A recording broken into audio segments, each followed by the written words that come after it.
Hello, lovelies, the Purple Fam, and all the beautiful people out there. Hey, it's your girl Simone RC, your host to the music that shapes my internal soundtrack, the unforgettable music of Prince.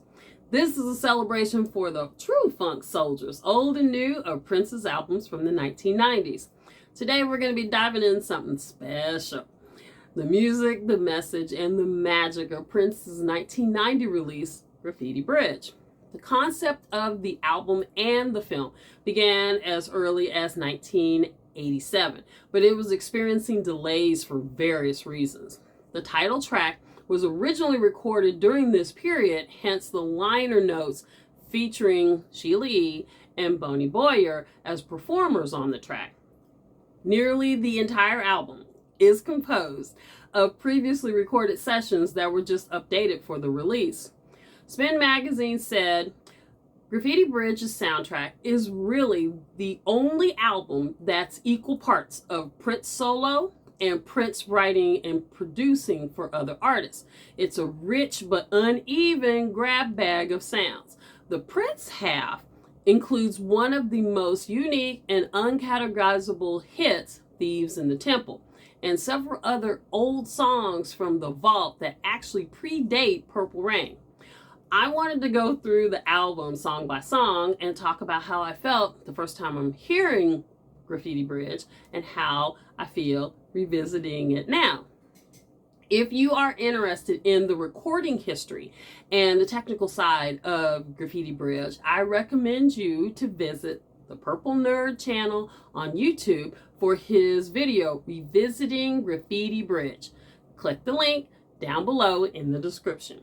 Now, I remember the first time that I heard these songs, and I was actually watching the movie at the theater at Indian Springs Mall in the basement in Kansas City, Kansas. And right after the movie, I walked right up into Musicland and I bought the CD, and I still have it. Gotta find it, but I still have it. So let's hit these tracks. The first track is Can't Stop the Feeling I Got. It does have an 80s vibe to me. Prince was trying to bridge his sound from the 80s into the 90s. It set a bold and upbeat tone for the album, and it also bridges Purple Rain to Graffiti Bridge. Now, people who aren't diehard Prince fans probably don't even know that that is the sequel to Purple Rain. Now, Prince's last stab at movie stardom revisited only Cinematic Triumph. He played the kid again 6 years later.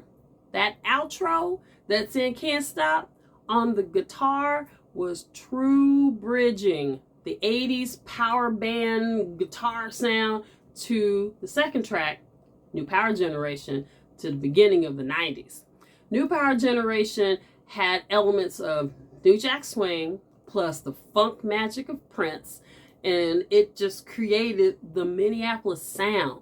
That song was a dance banger. It blended funk, soul, pop into a powerful call for change and unity. The song started out as Bold Generation, which was recorded in January 82 during the recording sessions that yielded tracks for the Time's second album, What Time Is It? Although it's not clear if the song was initially intended for the Time, it does feature only Prince and Morris. And like the majority of the Time's track, Bold Generation, in its early incarnation, it was not kept for What Time Is It? Now, in December of 1989, the song was taken from the vault and reworked as New Power Generation. It was considerably overdubbed, but it retained the original drum track that Morris did. It was buried in the mix. The lyrics and the melody stayed the same, or more or less intact. But if you want a deeper dive into Bold Generation versus New Power Generation, check out Prince's Friend, the videotape, and click the link down and below in the descriptions. Okay, now the third one, Release It. It was originally for the Time's Corporate World album. Corporate World was abandoned when the Warner Brothers wanted to involve all the original members of the time, but many of the tracks were saved for Pandemonium and Graffiti Bridge. The song appears during a face-off between the Kid and Morris, and it's a fan favorite for the classic Minneapolis funk sound. It brings raw energy and its swagger and its tight instrumentals. It's just awesome. So fam, what are your thoughts on my thoughts on the first 3 songs of Graffiti Bridge? Let me know what you think in the comments. Do you remember hearing these for the first time? How did it make you feel? Is it bringing up anything special? Any special memories? Stay tuned. Big things are coming for the next 3 songs from Graffiti Bridge. Like, subscribe, comment. I want to know what y'all think. I'll see you soon.